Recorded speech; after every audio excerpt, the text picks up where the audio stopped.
Na po tayo minamahal upang magbigay galang salita ng Diyos. Dadalhin po natin mga aral at binibigyan po ang pagkakataon sa ating beloved ordained preacher, Kuya Buboy Nir. Amen. Praise the Lord.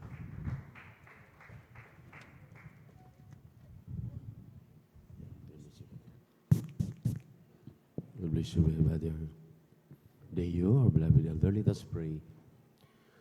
O buligilad, mapagpala naming Diyos, sama namin sa langit na minapakabait, pinakamamahal na Panginoon Isus. Muli sa hapong ito, ang aming marubdob at taos sa pusong pagpapasalamat, paglulahati, pagsamba ay aming pinapaabot sa iyo. Sa dakilang pribilehiyo na pinagkaloob muli sa amin sa buong maghapon, yung mga anak na karating na malulhati upang sasamba sa Espiritu at katotohanan. Salamat sa unang yugtuon, manalagawain nilang isan, ang mga pakikinig ng mga patutuo, ang mga papuring awit namin inialay sa iyo, ang katapatan ng mga anak na talagang hindi matatawaran. Sa mga sandaling ito, ibig naming pag-aralan muli yung mga salita, ngunit sa pangkalahatang panalangin ng iyong propeta, our dearly beloved Evangelist Pastor Wildy Estrada Almeida, kanang butihing mga anak, mga pumamanugang kapimunay na nikluhod, humihingi ng kapatawaran sa lahat ng aming nagawang mapagkakamali at mapagkakasala. Linisin mo kami, hugasan mo kami sa aming makarumihan, at lagisan mo po ay mga salita, pati ibang lingkod sa ganang akin, wala akong magagawa. Sa pangalan ni Jesus, we bind the power of darkness, doubts and unbelief goes out from us, and with the word of the Lord, in Jesus' name, amen and amen. Say hallelujah, praise the Lord. Say hallelujah, praise the Lord. Palakpakan natin ng malakas ang ating malapangin na maminamahal. Sabay-sabay na palakpak. Purihin ang ating Diyos na buhay. Talagang napakabilis ng ikot ng orasan, maminamahal. Talagang parang kailan lang at ka-start natin ngayon mag-alas 5 na, 4:30 po. At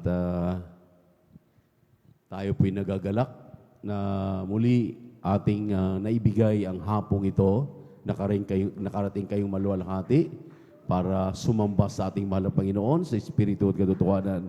At aming ikinagagalak na ibalita sa inyo na mula nung linggo at ng kaaraw ng kahapon ay aming taos-pusong na kasama ang huling propeta sa ating kapanahunan ng ating dearly beloved Evangelist Pastor Wildy Estrada Almeida, dear beloved children. At tayo maminamahal palaging mapasalamatin sa lahat ng bagay dahil kapiling namin siya sa ilang araw, maminamahal na pagdaraos ng kanyang kaarawan, isang mabuting bagay ang karagdagang araw, taon, maminamahal ng ating dearly beloved pastor, beloved minister Wildy James Almeida Kumon, hallelujah, Kumon Almeida. At talagang grabe, maminamahal ang kanilang pasasalamat. At you can just imagine sa amin pong preachers meeting sa araw ng kahapon, hindi namin inaasahan. Last preachers meeting namin, we are only around 400 plus. But kahapon, maminamahal, umapaw ang ating kagalakan dahil more or less 700 plus. Almost 800 kami, maminamahal. Grabing kagalakan dahil ating-atin na po yung lugar na aming pinagdausan sa dako ng Marilao, Bulacan. Amen? Kaya hindi po matapos yung aming kagalakan na hanggang ngayon dala-dala namin. Kaya nga, salamat sa ating mahal na Panginoon. Talagang napakalapit sa atin ang ating Diyos na buhay. Sa tuwing tayo nananambahan, Kanya pong ibinuhos sa atin ang Kanyang napakatamis na presensya. Amen? Kaya ako po ay tao sa pusong bumabati na may pagmamahal sa ating minamahal at kagalang-galang na Evangelista Wildy Estrada Almeida.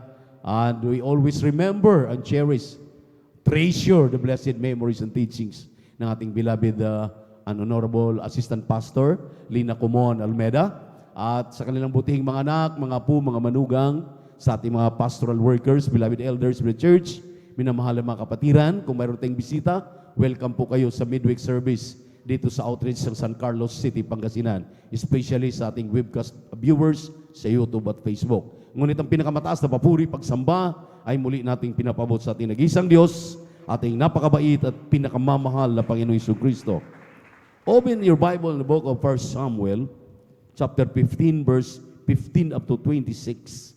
At atin pong pag-aralan, maminamahal, yung patungkol po sa the rejection because of disobedience.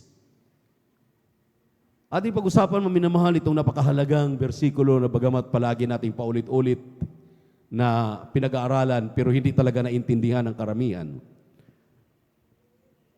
Rejection. Ano po ang rejection?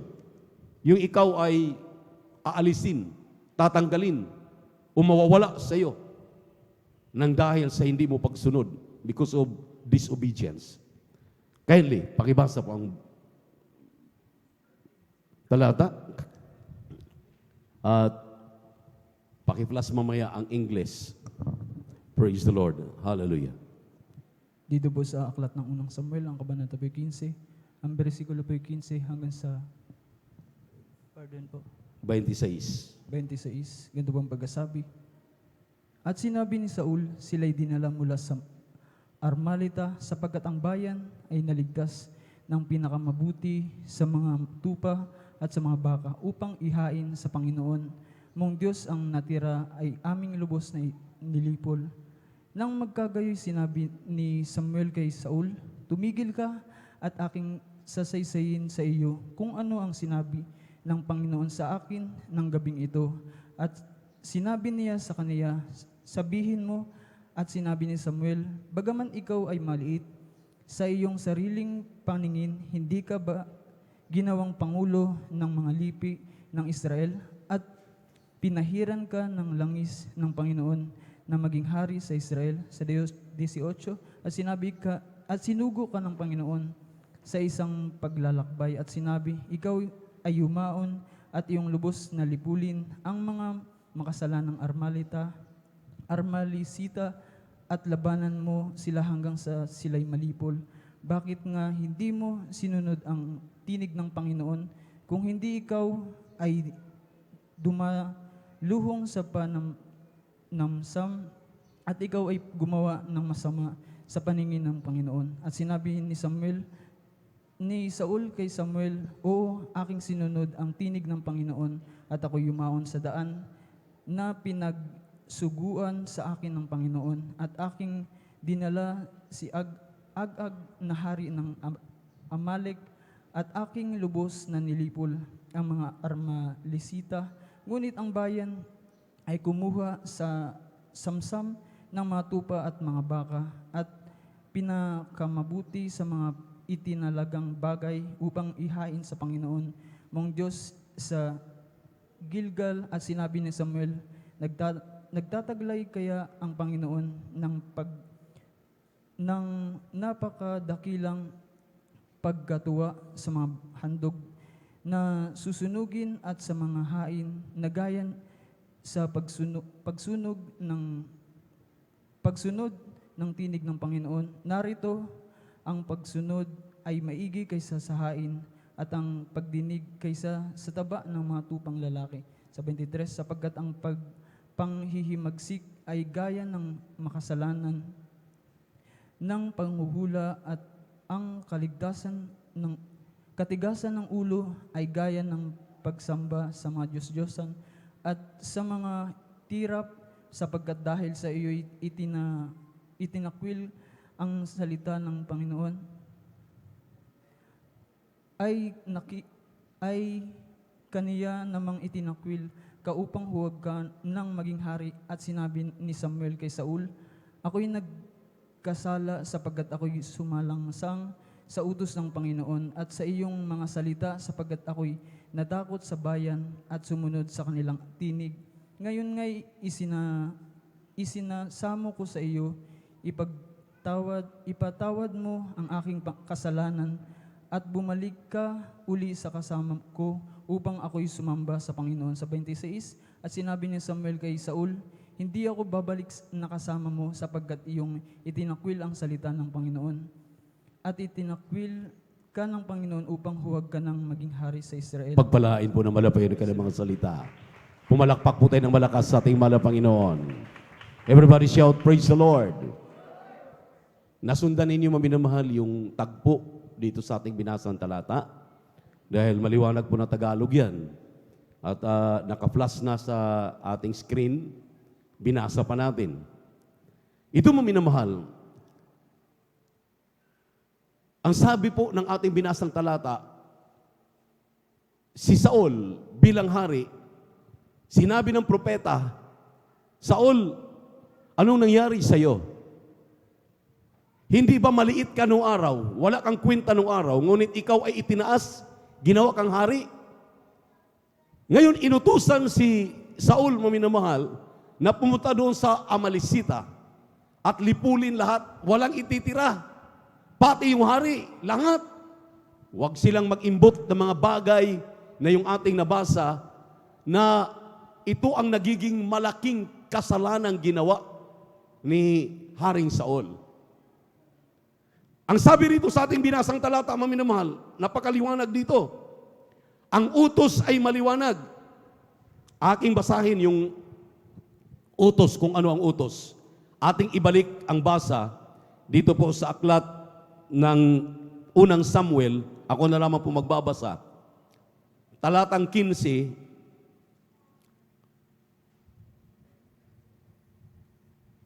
kabanatang 3 at 9. Sa 3 muna tayo. Ang sabi sa 3, maminamahal, kindly, pag-i-plus. Ang sabi rito, now go and smite Amalek and utterly destroy all that they have and spare them not, but slay both men and women, infant and suckling, ox and sheep, camel and ass. Sinabi riyan, maminamahal. At pagdating po sa versikulo 9, ang sabi diyan sa versikulo 9, but Saul and the people spared Agag. Si Agag po, hari po yan ng Amalesita. And the best of the sheep, the best, yung pinakamaganda, talagang very aspiring na mga sheep, yung pong mga tupa, and of the oxen, and of the fatlings, and the lambs, and all that was good, and would not utterly destroy them, but everything that was vile and refuse, that they destroyed utterly. Hindi nila totoong sinunod ang utos ng Diyos through the prophet. Sabi ni Prophet Samuel, patayin lahat, pati ang hari. Wala kayong iimbutin ng mga bagay diyan sa mga Amalesita. Ang ginawa, maminamahal, ni King Saul, ang sabi na nangatwiran siya, natakot ako sa mga tao dahil makita ng mga tao, yung mga kasama niyang mga sundalo, yung pinatay na lahat, napatay lahat, pero inisper nila, binuhay ang King Agag. At kinuha pa yung mga magagandang bagay, sinamsam nila. Anong purpose nila? Para daw ialay, para maging masarap na samyu sa mahal na Panginoon. Tingnan natin, maminamahal, dito ang utos. Ang utos, ang sabi rito, maminamahal, patayin lahat. Walang itira, pati hari. Walang walang manguha, walang mangulimbat na mga samsam. Pero ang ginawa ng hari, ang sabi na, dahil sa takot ko sa mga tao, kaya sinunod ko sila. Nanguha kami ng mga magagandang samsam. Ito pong mga oxen, itong mga baka, itong mga tupa, itong mga karnero, itong mga magaganda at mga pahiyas doon sa Amalekites. Nagalit ang mahal na Panginoon. Ang sabi ng mahal na Panginoon, to obey is better than sacrifice. Ang pagsunod ay mahalaga kaysa sakripisyo. Sakripisyo, anong sakripisyo yan? Ihain mo. Anong hain? Nag-aayuno ka. Ikaw ay nagbibigay panahon para sumamba 3 beses sa isang linggo. Pero hindi mo naman sinusunod ang mga utos ng mahal na Panginoon. May kanya-kanya tayong katawagan. May kanya-kanya tayong mga papel dito sa banal na iglesia ng ating mahal na Panginoon. Ang sabi ko nga sa inyo, maminamahal, kami na mga tumatayo dito, how can we preach if we are empty? Paano kami makapangaral kung kami mismo nangangaral walang laman? Paano kami magkaroon ng laman? Kinakailangan kami magsikap, mag-ayuno. Kinakailangan kami magsikap na mag-fasting. Kinakailangan kaming magsikap na magpuri. Amen? Kinakailangan itong mga espesyal na mga okasyon na pinanawagan ng ating mahal at kinagkagalang-galang na ebangelista. Sabi nga ng ating beloved minister folks, hindi na tayo ngayon lang ipinanganak. Hindi na tayo pwedeng paulit-ulit na pagsabihan, birthday ng mahal na pastor, my preacher's annual meeting. Dapat nasa isip na natin yan, nasa puso na natin yan, ginagawa na natin. Anong alibay? Ang sabi ng banal na kasulatan, nag-alibay. Si King Saul, ang sabi ni Saul, natakot ako. Natakot ako sa mga tao. Natakot ako dahil may naramdaman akong masama. Natakot ako dahil wala akong kakayahan. Di ba't ang sabi nga natin, ang ating pastoral house, ang pagdalo sa gawain ay hospital natin? Asa na ngayon yung ating binibitawang mga salita? Ang ibig sabihin diyan, maminamahal, napakasimpleng mensahe. Nadidistress ang mahal na Panginoon. Because of that disobedience, you will be rejected. Kayang alisin sa akin ang pagiging manggagawa ko, pagiging ordained preacher ko, pagiging mangangaral ko, lahat, mga awit, panunugtog, lahat, kung ano mang ating mga tungkuling ginagampanan. Kayang alisin yan. Kung yung hari nga, inalisan ng pagkahari, sino tayo sa paningin ng Diyos? Bear it in mind, in our heart, hindi tayo tinubos ng ordinaryong dugo lamang. Dugo ng Diyos na nagkatawang tao upang tayo magkaroon ng buhay, magkaroon ng mga pagpapalang ating tinatamasa. Sino tayo upang tanggihan yan? Wala tayong karapatan para tanggihan ang mga bagay na napaka-importante sa ating buhay. Simple lang. Isang araw, isang manggagawa, nagpaalam, Kuya, punta muna ako dun sa anak kong pinagpala. Dahil medyo hirap na ako dito sa loob. Sabi ko, wag, dahil mapahama ka. Remember, sabi ko sa kanya, pinagaling ka sa karamdaman mo. Insomnia.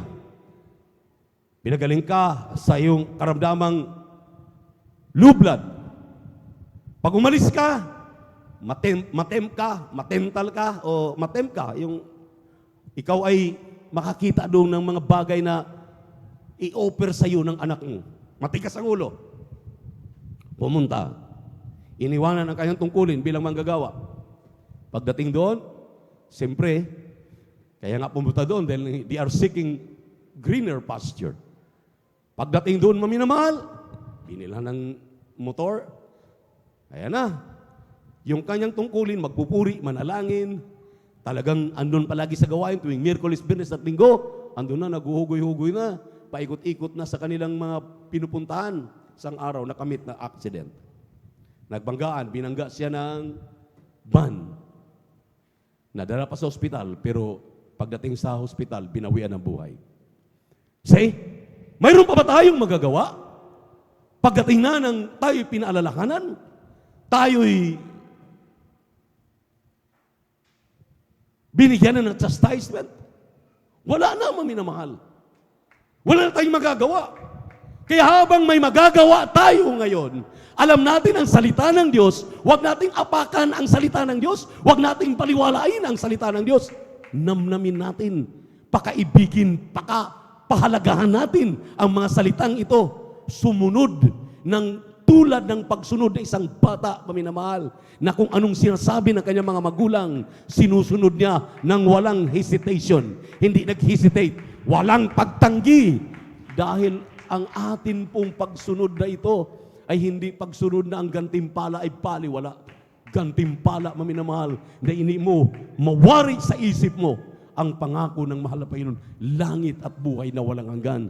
Palakpakan po natin ang ating pinakamamahal na Panginoon. Anong kasalanan, maminamahal, dito? Simple lang. Ang sabi rito, ang pagsunod ay maigi kaysa hain. Akala mo, yan lang. Pero hindi mo alam, maminamahal, nang sabi nga, maminamahal, ang hindi pagsunod, dahil nagmamatigas tayo, dahil ang ating katuwiran ay mas higit pa sa katuwiran ng mahal na Panginoon, akala natin, tayo na po isang body, amen. Kaya nga, marami tayong mga ngaral na nagsasabi na nakahawak lang ng Biblia, akala mo, mga ngaral na, hindi na mapagsabihan, at hindi na mapagwikaan. Dahil naka-uniform lang ating mga uniform bilang mga awit, nandiyan na nakahawak tayo ng mga instrumento ng banal na iglesia, hindi na tayo, untouchable na tayo. Hindi ba natin iniisip, maminamahal, nang sabi ng Biblia, yung pagsunod sa mga palatuntunan ng ating mahal na Panginoon, malaki pong bagay ng sabi nga ng Biblia, hallelujah, ang katumbas niyan. Ang sabi dito, maminamahal, sa 23, versikulo 23, kaparusahan ng tinatanggihan ang pagiging hari, maminamahal, hallelujah. Ang sabi rito, rebellion as witchcraft, stubbornness as iniquity and idolatry. Tingnan niyo po, mabibigat ng mga kasalanan. Kasalanang ikamamatay ng iyong kaluluwa. Bakit hindi ka makikinig? Bakit hindi ako makikinig? Bakit hindi tayo makikinig? Sino bang ating pakikinggan? Pakikinggan ba natin ating mga sarili? Nang sabi ng banal na kasulatan, ito na, example na si King Saul. Tinanggalan ng pagkahari. Yan pala, maminamahal. Kayang tanggalin ang iyong kaligtasan. Kayang hindi mo matanggap ang iyong ipinangako ng Diyos na buhay na walang hanggan kapag hindi ka marunong sumunod. Akala natin pagsunod lang. Akala natin pagsunod lang. Imaliwanag ang sinabi ng talata, maminamahal. Hindi lang pagsunod, ang sabi rito, ang pangalawa ay pagdinig kay sa taba ng mga tupang lalaki. Pagdinig. Napapakinggan mo, naririnig mo ako, naririnig mo ang lahat ng utos, naririnig mo ang sinabi ng mga beloved parents in the Lord natin, ang mga nangasiwa sa atin, naririnig mo, pero binabaliwala mo. Ang sabi rito, ang kasalanan na yan is equivalent, kasing tumbas ng rebellion, pag nagiging witchcraft. Yung witchcraft, yung mga pagsamba sa mga kung ano-anong mga bagay diyan, yung mga barang, yung mga kulam, yun yung mga witchcraft, yung mayroong sinasamba, mayroong mga belief na talaga akala nila kaya ng mga sorcerers. Ang sabi rito, stubbornness. Yan daw ang katumbas. Dalawa dito ang binabanggit. Yung hindi mo pagsunod, at pangalawa, yung dinidinig mo na hindi mo ginagawa yung iyong pinakikinggan. Palakpakan po natin ang ating mahal na Panginoon. Kaya nga sabi ng 2:13 ng Roma, pakibasa. 2:13 ng Roma. Kindly, praise the Lord.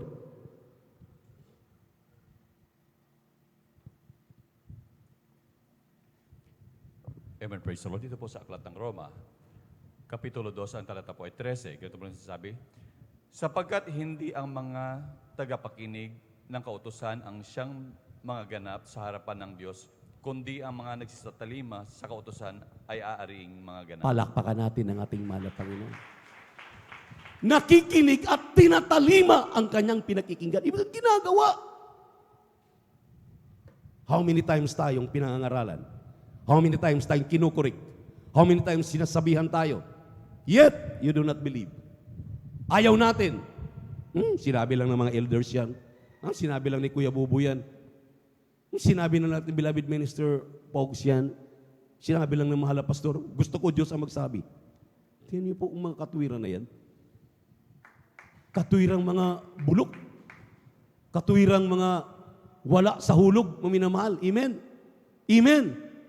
Kaya tayo napaparusahan, kaya tayo napapagalitan ng mahal na Panginoon. Tayo'y chastise ng mahal na Panginoon. Amen? Pasalamat ka kung na-chastise ka pa. Pero pag hindi na, sabi ng Biblia, pag hindi ka chastise, ikaw na daw ay bastardong anak. Hindi ka talaga tunay na anak. Amen? Amen? Nakakatakot yan. Amen? Kung hindi tayo pipirpiktuhin, kung hindi tayo tuturuan ng tama, lahat tayo nag-aasam na matanggap, makaangkin, pagdating ng araw, pagtunog ng trumpeta, sasama tayong lahat sa salubong sa malapin para magmana ng langit at buhay na walang hanggan. Pagkatapos hindi ituturo ang tama, hindi natin sinusunod, pinakikinggan lang natin, useless ang lahat. Walang kwenta. Gumagastos na tayo ng salapi.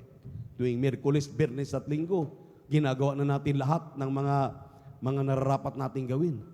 Kaya sabi ng propeta ng Diyos, naligo ka na, manghilod ka na, magsabon ka na, mag-shampoo ka na, mag-conditioner ka na, magbigay ka na ng bagasano, pabango sa katawan mo, ariin mo, ayusin mo ng sarili mo, dahil sa pag-ayos mo na yan, yan ang tikit mo papuntang langit para magmana ka ng buhay na walang hanggan. Amen. Amen. Everybody shout, praise the Lord. Oh, isang dating elder sa gawain, diyan sa dako ng Mindanao. Grabe, lahat ng sinasabi ng mga tumatayo sa pulpito, including the beloved children ng ating beloved parents in the Lord. Wala nang pinakikinggan. Pinarusahan. Naging bedridden. Mabuti, pinaalalahanan pa. Dati nakatayo, dati naglalakad, dinala sa pastoral, nilahongan na inaambaga na yung binubuhat na, nakalagay na sa platin na na yung higaan. Dinala, tinanong, anong kasalanan? Bakit? Pinalo. Dahil sa lahat ng sinabi ng mga nangasiwa, lahat ng sinabi ng mga beloved children, ng beloved parents in the Lord, wala nang pinakikinggan. Siya ang tama. Siya lang ang talagang pinakikinggan sa kanyang sarili. Nung pinarusahan, nang makaawa, bigyan mo pa ako ng isang pagkakataon, patawarin ako. Sabihin sa mga pastor, sabihin sa mga beloved babies, sabihin sa mga workers, patawarin ako. Tinawag sa mga pastor, tinawag sa mga beloved babies, bigyan pa raw ng pagkakataon na mapatawad. Sige, sabi ng mga pastor, ipag-pray natin. Sabi ng mga beloved babies, ipag-pray ninyo kuya. Sige, patawarin. Pagkatapos ng ipag-pray, parang nagdahilan lang. Lumakad, nakatayo, pinagaling ng mahal na Panginoon. Ngayon, ito na. Umulit-uli. Ginagawa na naman. Kasi ang sabi nga, maminamahal ng ating beloved, hindi ko talaga makalimutan, ating beloved minister, John Isquera. Ang sabi niya, mga kapatid, during our preachers meeting, dahil lagi kong re-recall ito, mga minamahal na mga beloved workers, beloved brethren, dala sa mensahe, nagmensahe siya, naririnig ko pa rin ang mensaheng ito. Ito ang pakatandaan ninyo. Makikita sa isang Kristiyano, sa isang tao, sa isang mananampalataya, maging manggagawa yan, maging mga awit, maging manunugtog, maging helps of the church yan, na kung siya talaga ay itinalaga na marunong sumunod, marunong makinig at ginagawa yung kanyang pinakikinggan. Dahil kung hindi, pag nagkasala yan sa isang lugar, let us say, nagkasala sa Min, pupunta sa mga outstation na kanyang paglalagyan na gusto ng puntahan. Pagdating doon, hindi na naman nagustuhan, lilipat na naman, palipat-lipat yan, tawag doon ay mga maripusa. Kahit saan yan pupunta, yung kanyang pag-uugali ay pag-uugali na talaga niya. Siya na talaga yan. Kung hindi yan magbago at hindi na baguhin ang kanyang estilo, wala talaga siyang pupuntahan. Pati yung pangako ng Diyos hindi na maangkin. Hindi na matanggap. Kaya mag-isip na tayo kung talagang iniibig natin ang ating mga kaligtasan. Totoo yung sinabi ng ating beloved minister, John Isquera. Dahil sinabi nga ng ating dearly beloved pastor, makipag-usap ka lang sa isang taong hindi naniniwalang may Diyos within 3 minutes, ikaw ay hindi na rin naniniwala na may Diyos. Ibig sabihin, mag-ingat kayo sa mga ganyang mga klaseng mga mananampalataya dahil nagdadala yan ng mga lason, nagdadala yan ng mga talagang katitisurang bagay na pati ikaw titisurin, pati ikaw magkaroon ng kaisipan. Amen. Yan, maminamal, bulong-bulungan na. Ay sinong sinisira diyan? Bakit? Ang mga mangangaral ba dito nagdadala ng kasiraan? Ang mga ipinapangaral ba ay magiging kasiraan? Wala! Ang may sira ay yung mga taong umunawa doon sa ipinapangaral. Hindi iniintindi, hindi naintindihan, kaya nakikinig lang. Sarili pa rin ang nasusunod. Kaya itong aking sinabing example, nag-aantay ito ngayon. Baka sa susunod, hindi na po bedridden. Baka ilalagay na sa ilalim ng ataol. Nakakatakot na bagay. This is a warning. Kaya mo'y namahal. Ang sabi ng Galatia 6, 7, 8, 9 at 10, kindly, huling talata, kindly, praise the Lord. Amen. Dito po sa Galatians kabanata 6, ang talata ay 7, 8 hanggang 9. Amen. Huwag kayong padaya. Hanggang 10. Hanggang 10. Huwag kayong padaya. Ang Diyos ay hindi na pabibiro, sapagkat ang lahat na ihasik ng tao ay siya namang aanihin niya. Sapagkat ang naghahasik ng sa kanyang sariling laman ay sa laman mag-aani ng kasiraan. Datapwat ang naghahasik ng sa Espiritu ay sa Espiritu mag-aani ng buhay na walang hanggan. At huwag tayong mga pagod sa paggawa ng mabuti, sapagkat sa kapanahunan ay magsisipag-ani tayo kung hindi tayo mga hihimagod sa Diyos. Kaya nga, samantalang tayo may pagkakataon, ay magsigawa tayo ng mabuti sa lahat, at lalong-lalo na sa mga kasambahay sa pananampalataya. Amen. Pakpalain na malapag yung mga salita. This is a firm message. Maliwanag na mensahe para sa ating lahat. Walang pinipili, walang kinikilingan. Lahat tayo is subject to obey. Subject to participate. Subject tayo sa mga aral na ito dahil walang exemptions. Lahat ng mga tumatayo, lahat ng mga mananampalataya. Kaya nga naglagay ang Malapayno ng fivefold ministry to perfect the saints. Piperpektuhin talaga tayo. Huwag kayong masaktan. Dapat tayo magpasalamat dahil may nagmamahal sa atin. Pagmamahal ng Diyos, itong tinutuwid yung ating mga kamalian. Dahil kulang magtutuwid, akala natin lagi tayong tama. Kung walang magsasabi sa atin, mali ang ginagawa mo, Brad, mali ang ginagawa mo, sis, akala natin tayo perfecto na sa harapan ng tao, sa harapan ng mga kapwa natin mananampalataya. But yet, tayo pala'y mali. Kaya maraming salamat sa mahal na Panginoon. Ito ang tunay at dalisay na pagmamahal ng ating mahal na Panginoon. Let us sing to the Lord. Hallelujah. Praise the Lord. Awitan natin ating mahal na Panginoon. Praise the Lord. Hallelujah. Kailan pa ibibigay ang buhay mo't lakas sa Kanya na nagbigay sa iyo ng buhay na wagas.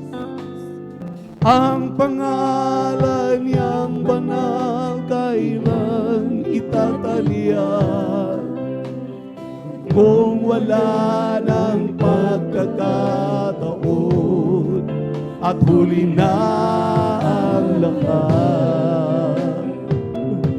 At kung ang araw mo'y lumipas na, mo pa kaya siya ay paglingkuran? Kailan pa kaya maglilingkod sa Diyos?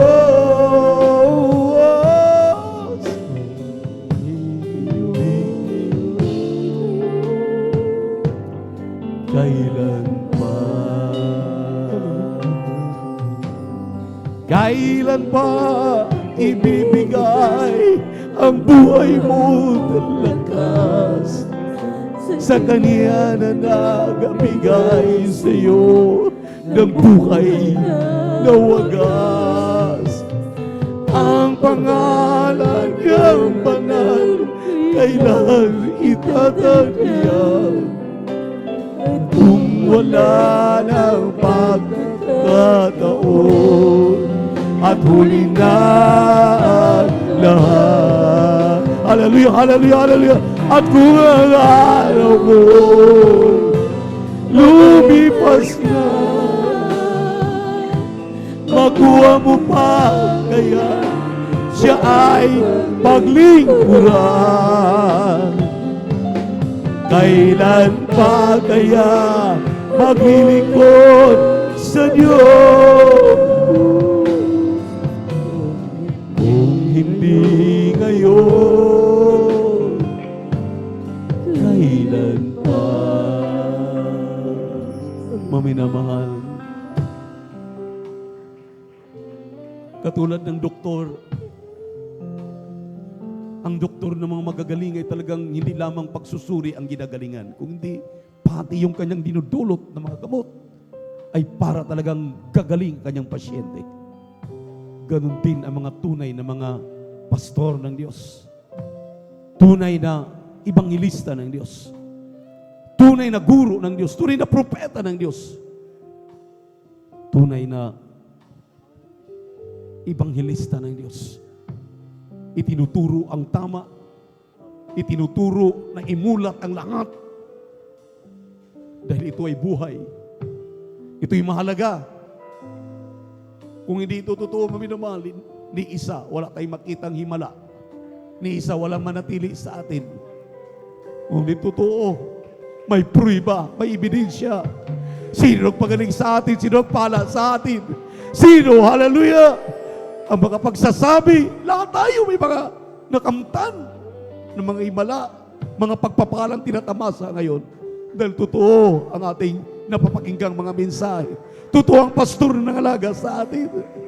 At kung ang araw po lumipas na, hallelujah, mga kaya siya'y paglingkuran. Kailan pa kaya maglilingkod sa Diyos? Hindi ngayon, kailan pa? At kung ang araw mo lumipas na, hallelujah, thank you so much, God. Thank you so much, Jesus. Kaya maglilingkod sa Diyos. Kung hindi ngayon, kailan pa? Kung hindi ngayon, kailan pa? Sa ating mga beloved webcast viewers sa YouTube at Facebook, sa ating mga beloved visitors, there are 4 requirements of the gospel. First is faith. Second is repentance. Third is baptism in the name of Jesus. And fourth is baptism of the Holy Spirit. Kung wala po itong 4 sa iglesyang kinaroroonan mo, hanapin mo na ang Jesus Miracle Crusade International Ministry. 48 countries throughout the world and throughout the Philippines, Luzon, Visayas, Mindanao. Andiyan ang mga gawain. Saturated na po ang buong Pilipinas. May gawain ng Jesus Miracle Crusade. Grabe, maminamahal. Sabi natin, beloved Minister Pogs, may 2 pastor, maminamahal. O ating beloved ordained preacher, Andy Viñas, may 2 pastor na nakaadalo sa gawain nila. Ang sabi nila, mula na ako naging pastor, pinag-aralan ko ang Bible School. Wala akong naranasan kagaya na aking naranasan sa Jesus Miracle Crusade International Ministry. Ang sabi niya, maminamahal, sabi ng pastor, dito pagpasok mo pa lang sa gawain, maramdaman mo na ang presensya ng mahal na Panginoon. Sabi niya ni isa sa aking karamdaman, dahil may mga karamdaman itong mga pastor na ito, walang gumaling. Pero nung sila'y lumapit, pumasok sa iglesyang ito, nagpabautismo sa tubig sa pangalan ni Jesus, tinanggap si Yesu Kristo na kanyang tagapagligtas, Diyos at hari ng kanyang buhay, pastor na. Tamang bautismo ang ginamit. Ang sabi ng 2 pastor, dito kami pinagaling sa Jesus Miracle Crusade International Ministry. Kaya hindi kinalalagyang relihiyon, inanibang sekta at denominasyon ang kailangan. Relasyon sa ating mahal na Panginoon at tamang turo sa banal na kasulatan. Ang sabi ng unang reglamento, faith. Ang pananampalataya ay kapanatagan ng mga bagay na hindi mo nakikita, ngunit iyong pinaniniwalaan na ang Diyos ay buhay, ang Diyos ay may kakayahan, magpagaling sa iyong karamdaman, magbago sa iyong buhay, magpagaling sa cancer, sakit sa puso, high blood, diabetes. Gagaling ka kung may pananampalataya ka. Dahil ang sabi ng 1:6, ang Diyos ay hindi nalulugod sa taong walang pananampalataya.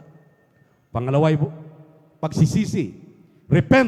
Repentance. Kung walang repentance, walang pagbabago, walang pakikinggan ang mahal na Panginoon, dahil yaong mga nagsisisi lamang ang kanyang pinakikinggan, dahil hindi lahat ng tao ay anak ng Diyos. Yung mga nagsisisi sa kanilang kasalanan, tinatanggap si Kristo na kanyang tagapagligtas, 1:12, sila lamang ang binibigyan ng karapatan para magiging tunay na anak ng Diyos, para magmana ka ng langit at buhay na walang hanggan. Kaya ang bautismo po, pangatlo, repent and be baptized in the name of Jesus Christ for the remission of your sins. Pagpapatawad sa iyong kasalanan. Maraming nagtuturo ngayon, hindi daw mahalaga ang bautismo. Sinong may sabi sa inyo? Basahin niyo Acts 2:38. Repentance and baptism in the name of Jesus Christ for the remission of your sins. Makapatawad ka sa iyong kasalanan. At ang pang-apat, Diyos nang gagawa. Tulad ng inyong napakinggan kanina, nakita ninyo sa choir, sila'y nanginginig, na parang nakuryente ng 220 volts. Yun ay Espiritu ng Diyos. Sinisiliwan ang mga mananampalataya. Kapag natanggap mo yung 4 na reglamento na yan, ikaw na ay siguradong tagalangit. Magmana ka ng buhay na walang hanggan. Taas ang kamay, sumunod sa panalangin na aking babanggitin sa minumala, Panginoong Hesus. Salamat sa Ebanghelyo na kaligtasan na kinapakinggan. Narito ako, isang makasalanan, nagsisisi, humingi ng kapatawaran sa lahat na nagawa kong mga pagkakamali, pagkakasala. Buat ako kayo magkaisip. At sa hapong ito, pinagsisihan ko ang lahat kong kasalanan.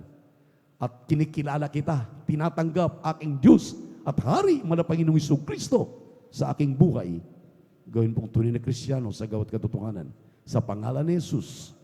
Amen and amen. Opo, Panginoon, kahabagan mo mga nagsitanggap sa iyo. Aming mga webcast viewers sa YouTube at Facebook, dito sa aming beloved visitors. Kahabagan mo sila, isulat ang kanilang pangalan sa aklat ng buhay din sa kalangitan, patawarin sa kanilang kasalanan, kung sino tunay na Kristiyano sa gawat katotohanan. Sa pangkalahatang panalangin ng iyong propeta or their beloved evangelist pastor, Will Estrada Almeida, ito mong samot dalangin ko sa pangalan ni Jesus, sa pangalan ni Jesus, sa pangalan ni Jesus. Ipatong inyong kanang kamay sa inyong mga ulo, maminamahal, bilang point of contact. Sinabi ng Biblia, ngayon humingi tayo ng tawad, humingi tayo ng anumang kailangan natin, dahil ang malapit nakikinig sa atin, sapat ng ating ginawa sa maghapon para sumamba sa Espiritu at katotohanan. Kaya sabi ng malapit, let your supplication be made known unto God. Ipaabot ang inyong mga pangailangan, inyong kahilingan, kagalingan sa karamdaman, pagbabago ng buhay, kaligtasan ng inyong mga loved ones, kagalingan ng inyong karamdaman, pagpapala sa inyong mga pinagtatrabahuan, mga negosyo, hanap buhay, iyong hingin yan. Ipaabot din niyo sa ating mahal na Panginoon. Manalangin tayo. Opo, mahal na Panginoon, kahabagan mo kaming lahat na narito sa hapong ito. Patawarin mo kami sa mga kasalanan naming nagawa. Anuman ang mumunting kahilingan ng iyong mga anak. Narinig mo sila, malapit. Narinig mo kaming lahat. Aming mga loved ones, aming beloved. Bitch, malapit. Bigyan mo kumplito kagalingan. Baway pagbuhay ng aming mahal na pastor. Ng mga beloved children. Balutin mo sila ng kapangyarihan. Tulungan mo po ang mga kapatiran namin na nandyan sa chastisement. Kami, Mother Chico Juan. Kami, Mother Marleto, kaya biyak. Lahat namin mga kapatid, Isus namin mga dinaramdaman ng Edwin Ocampo. Hinihiling namin bigyan mo ng kumplitong kagalingan. Sa pangalan ni Jesus, demons of incurable sicknesses and diseases, cancer, tuberculosis, sakit sa puso, high blood, diabetes, lahat ng uri ng makaramdaman, kahirapan, kasaot. Be spiritually blessed. Be spiritually blessed in the name of Jesus. Hallelujah. Hallelujah. Complete healing and deliverance, I pray. In Jesus' name, amen. And thank you so much, Brother Jesus, for the deliverance, for the healing of our sicknesses and diseases. Amen and amen. Praise the Lord. Tapos ang dalawang kamay, huwag magbibiro, magiging seryoso, tumalon, sabay sigaw, hallelujah, praise the Lord, bilang pasasalamat. Huwag mag-alinlangan at huwag magbibiro, angkinin ang lahat ng katugunan ng ating mga dalangin sa hapong ito, in Jesus' name. Sa pamamagitan ng pagtalon, pagsigaw ng 3 beses, hallelujah, praise the Lord. Sabay-sabay, hallelujah, praise the Lord, hallelujah, praise the Lord, hallelujah, praise the Lord. Sabihin natin, I love you, my dear Jesus. I love you, my dear Jesus. We love you so much, my dear Jesus. We give all the glory and honor to thee, the great worthy to be praised forever and ever. Praise.